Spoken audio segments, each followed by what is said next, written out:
Hello, good morning. কেমন আছো তোমরা সবাই? আশা করি তোমরা সবাই খুব ভালো আছো, সুস্থ আছো। আমিও ভালো আছি। মৌসুমী ভট্টাচার্য অফিসিয়ালে একটি নতুন ভিডিওতে তোমাদের আবারও অনেক স্বাগত জানাই।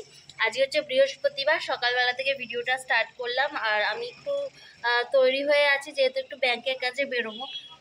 তো তোমাদের সাথে আজকে শেয়ার করবো হচ্ছে বেতো শাক। আশা করি তোমাদের রেসিপিটা ভালো লাগবে। এই বেতো শাকটা কিন্তু শীতকালে খুব পাওয়া যায়, যেমন মেথি শাক পাওয়া যায় সেরকম বেতো শাক। তো এর আগে আমি করেছি, কিন্তু তোমাদের সাথে শেয়ার করা হয়নি, সেটা শেয়ার করব। এছাড়াও আজকে বেলা 12টার সময় আমাদের ট্যাঙ্কি পরিষ্কার করতে আসবে, তো সেই জন্য একটু ব্যস্ত থাকবো। দেখা যাক কতটা কি তোমাদের সাথে শেয়ার করতে পারি। তো চলো ভিডিওটা দেখতে থাকো, স্কিপ করো না। আশা করি ভিডিওটা ভালো লাগবে। আর তোমাদের চ্যানেলটা যদি পছন্দ হয় প্লিজ একটা লাইক করে সাবস্ক্রাইব করে দিও। কথা বলতে বলতে বেলাটা একটু বেড়ে গেছে, 12টার সময় লোক আসবে ট্যাঙ্কি পরিষ্কার করতে, সেই জন্য রান্নাটা বসিয়েই ফেললাম। একদিকে ভাত আর একদিক দিয়ে কুচিয়ে নিয়েছি বেগুনটা। তো বেগুনটা আমি একটু লাল করে ভেজে নেবো নুন হলুদ দিয়ে। তো দেখো, এইভাবে যদি তোমরা বেতো শাকটা করো না, প্রথম পাতে গরম ভাতে খুব সুন্দর খেতে লাগবে। তো লালটা করে আমি যেহেতু বেগুনটা ভেজে নিচ্ছি, সেই জন্য আমি আর একটা ফোড়ন দেবো, সেটাও সসপ্যানেই করব। আর কড়াটাতে কিন্তু আমি শাকটা করব। বেগুনটা ভাজা হয়ে গেছে, আমি তুলে ফেলি। তারপর ওই তেলে একটু পেঁয়াজ কুচিয়েছি, পেঁয়াজ কুচিয়ে পেঁয়াজ ফোড়ন দেব। আর বেশ কয়েকটা কাঁচা লঙ্কা, মানে যে যেরকম ঝাল খায় আর কি, সেই মতো কাঁচা লঙ্কা আমি কয়েকটা দিয়ে দিচ্ছি।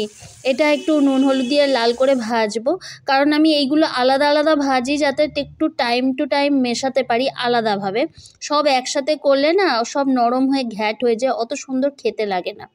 তো নুন হলুদ দিয়ে যতক্ষণে ভাজছি পেঁয়াজটা, একটু সিম আঁচে ভাজতে হয়, সময় লাগে। সেইটা ভাতটা আমার নেমে গেছে এবং গ্যাসটাও আমার পোঁচা হয়ে গেল। মানে আমি যতটা পারছি টাইম ম্যানেজমেন্ট করে রান্না করার চেষ্টা করছি, যাতে বেশি সময় না লাগে। আর এই দেখো কড়া বসিয়ে দিয়েছি, কড়ার মধ্যে আমি তেল দিয়েছি, সর্ষের তেল। আর তার মধ্যে বেশ কয়েকটা কাঁচা লঙ্কা চিড়ে একটু ভেজে নিলাম।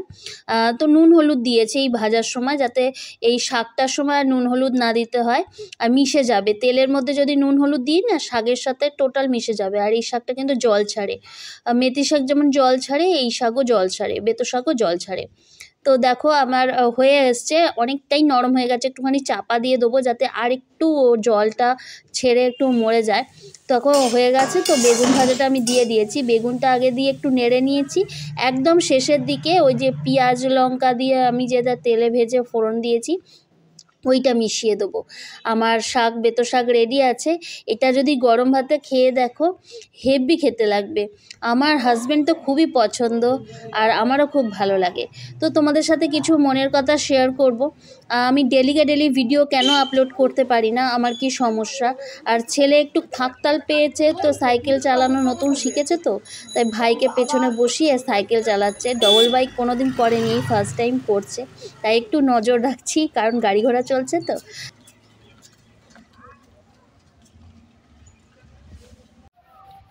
ট্যাঙ্কি পরিষ্কার করতে লোক চলে এসেছে, মানে আমি লোকটাকে এসে ছাদে দেখতে পাইনি, দেখে আমি ভাবলাম কী হলো। তারপর দেখি ট্যাঙ্কির ভেতর ঢুকে বসে আছে, মানে ট্যাঙ্কির ভেতর ঢুকে ওইটা ঘষছে। এবার অ্যাসিড দিয়েছে, আমারও ভয় লাগছে, কী জানি বাবা, অ্যাসিডের বা গ্যাস ট্যাস হয় তো। তো ওনার হয়তো অভ্যেস আছে, যেহেতু ওইভাবে কাজটাই তো করে।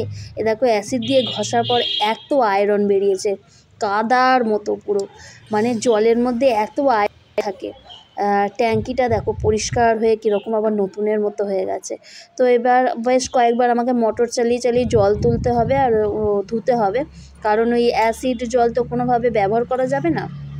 তো প্রত্যেকবার 2-3 বার করে আমি জল মোটর চালিয়েছি, আর ওই বালতি করে করে জল বাইরে ফেলেছে। আর পরিশ্রম করেছে, আমাদের বরাবর এই কলের কাজ উনিই করেন, আর পরিশ্রম আছে। তো দুটো ট্যাঙ্কি আমি একবারই পরিষ্কার করিয়েছি, ওপরের ছাদে একটা আর নিচে একটা, মানে আমাদের রিজার্ভার না হয়ে আবার একটা ট্যাঙ্কি বসানো হয়েছে। এই দেখো এরও ভেতরটা দেখো কীরকম আয়রনের ব্যাপারটা হয়েছে। এটা আমাদের কথাটা বলছি, আমাদের মতো অনেক হাউসওয়াইফই এই এখন ব্লগ চ্যানেলটা বেছে নিয়েছে।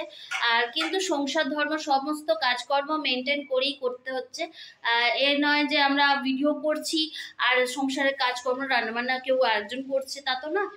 সব করেই করতে হচ্ছে। আর আমি সেইভাবে রোজ ভিডিও আপলোড করতেই পারি না, কারণ আমার সেই টাইমটা পাই না। আর রোজ মাথা ঘামাতে হয় যে কি ভিডিও দেবো, আজ কি ভিডিও দেবো। কিন্তু অনেকের আমি এমন ভিডিও দেখছি যেটাতে কিছুই নেই, একজন অপরজনকে মুখে করে পাঁপড় খাওয়াচ্ছে বা স্বামী স্ত্রী গল্প করছে বা কিছু, সেটা ভিডিও দিয়ে দিল। এরকম ভিডিও দেওয়ার হলে তো আমি তো রোজই ভিডিও দিতে পারি, কিন্তু সেটা নয়। আমাকে কোনো এই ভিডিও করে সংসার চালাতে হবে না। আমার হাজবেন্ড যা রোজগার করে সেটা আমাদের পক্ষে যথেষ্ট। আমি এটা টাইম পাসের মতো করে ভিডিও করছি, আমি এটা ভালো লাগছে তাই নিজের মতো করে একটা টাইম চালানোর জন্য করছি।